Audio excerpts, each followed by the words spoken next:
Alors, comment est-ce qu'on choisit sa carrière, vraiment? Est-ce que c'est juste un coup de chance, une passion qui nous tombe dessus comme ça sans prévenir, ou est-ce qu'il y a des forces, des mécanismes un peu plus profonds qui nous guident? C'est justement ce qu'on va explorer aujourd'hui. On va plonger ensemble au cœur des grandes théories de la psychologie de l'orientation en s'appuyant sur les travaux passionnants du professeur Issa Moumoula. L'objectif, essayer de décrypter ce qui façonne nos parcours professionnels.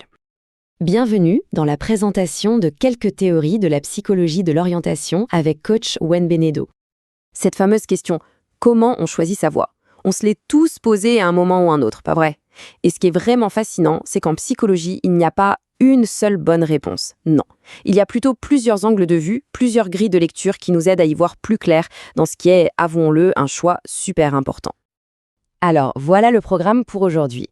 D'abord, on va parler des cartes cognitives, en gros les cartes mentales qu'on a tous dans la tête sur les métiers.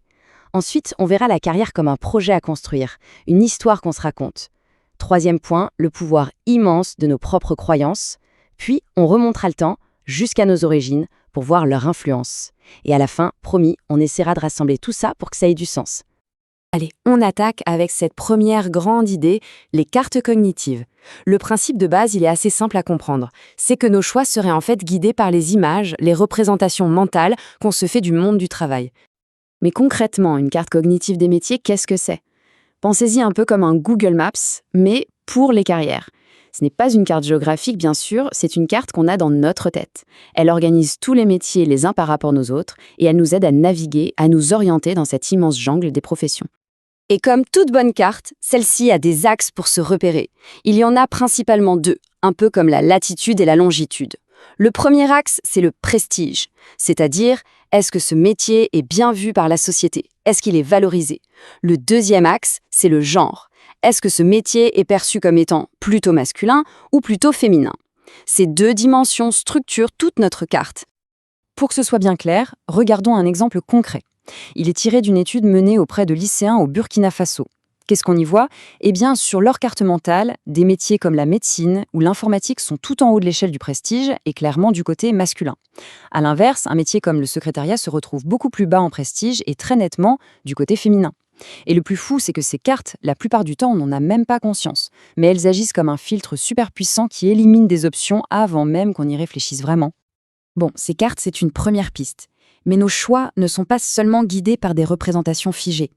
Une autre approche voit la carrière comme quelque chose de beaucoup plus dynamique, un projet qu'on mène et une histoire qu'on se construit, pas à pas.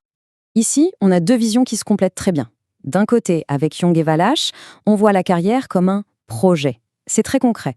On pose des actions, on vise des buts, et souvent on fait ça en discutant avec notre entourage, la famille par exemple. De l'autre côté, Savikas nous propose de voir la carrière comme une narration. Une histoire. C'est le récit qu'on se construit pour donner un sens à notre parcours, pour relier les points entre le passé, le présent et ce qu'on imagine pour le futur. Et si on creuse un peu le modèle de Savikas, il nous dit que cette histoire qu'on construit repose sur 3 piliers. Le premier, c'est la personnalité professionnelle. Attention, ce n'est pas quelque chose de fixe, ça évolue tout le temps. Le deuxième pilier, c'est l'adaptabilité, notre capacité à gérer les changements, les imprévus, les virages de la vie pro. Et enfin, les thèmes de vie. C'est un peu le fil conducteur qui donne de la cohérence à tous nos choix, même quand ça a l'air de partir dans tous les sens. Ok, on a vu les cartes dans notre tête et l'idée de construire une histoire. Maintenant, changeons de perspective et regardons à l'intérieur de nous. On va parler d'un moteur incroyablement puissant, nos propres croyances. Là, on met un peu de côté l'environnement pour se focaliser sur ce qu'on pense au fond de nous être capable de faire. Et le concept absolument central ici, c'est le sentiment d'auto-efficacité. Ça a l'air un peu savant, mais en fait c'est très simple. C'est le jugement que l'on porte sur sa propre capacité à réussir quelque chose. La nuance est cruciale. Ce qui compte, ce n'est pas tant la compétence réelle qu'on possède, mais bien la conviction intime qu'on peut y arriver. C'est la confiance en sa propre capacité à agir. Le modèle de Lantnou nous montre parfaitement comment ça fonctionne, c'est une sorte de cercle vertueux, regardez. Tout part d'une croyance, une petite voix qui nous dit « Tiens, je pense que je pourrais réussir ça ». Cette croyance fait naître un intérêt, cet intérêt nous pousse à nous fixer des buts, pour atteindre ces buts on passe à l'action, et le résultat de cette action vient en retour renforcer ou affaiblir notre croyance de départ. C'est une boucle incroyablement puissante qui peut soit nous propulser, soit nous freiner. Pour notre dernière grande théorie, on va faire un petit voyage dans le temps, retour vers l'enfance. C'est la théorie d'Anne Rau, et son idée, c'est que les racines de nos choix professionnels sont à chercher très très loin dans nos toutes premières expériences au cœur de notre famille. D'après Rowe, il y aurait 3 grands types de climats familiaux qui nous marqueraient. Le premier, c'est la concentration. Des parents soit surprotecteurs, soit très exigeants. Ça pourrait nous orienter plus tard vers des carrières où l'on cherche la sécurité, ou au contraire, la compétition. Deuxième climat, l'évitement. Un environnement plus froid avec un rejet affectif. Ça pourrait nous pousser vers des métiers plus solitaires, centrés sur les choses, les objets, plutôt que sur les gens. Et enfin, l'acceptation. Un foyer chaleureux, aimant, qui encourage. Logiquement, ça favoriserait les carrières tournées vers les autres, vers les relations humaines. Cette citation d'Anne Rowe, qui date de 1956, résume tout. Les besoins non satisfaits dans l'enfance motivent des choix professionnels compensateurs. Qu'est-ce que ça veut dire ? En clair, que notre métier pourrait être une façon, souvent inconsciente, de chercher à combler un manque, à compenser quelque chose qui nous a manqué quand on était petit. C'est une perspective assez vertigineuse quand on y pense, non ?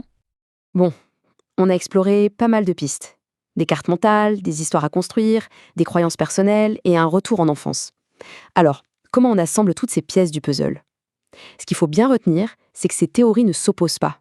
Au contraire, elles nous montrent à quel point le choix d'une carrière est un phénomène complexe avec plein de facettes différentes. Si on voulait résumer, on pourrait dire qu'on a 4 grands leviers de compréhension. D'abord, les représentations. Ce sont nos cartes mentales du monde du travail. Ensuite, la construction. C'est l'idée que la carrière est un projet actif, une histoire qu'on écrit soi-même. Puis, les croyances, c'est tout le pouvoir de notre confiance en notre capacité à réussir. Et enfin, les origines, c'est l'héritage, parfois invisible, de notre histoire familiale. Et ça nous amène à la question finale. Et si la véritable clé, ce n'était pas de choisir une théorie et de s'y tenir ?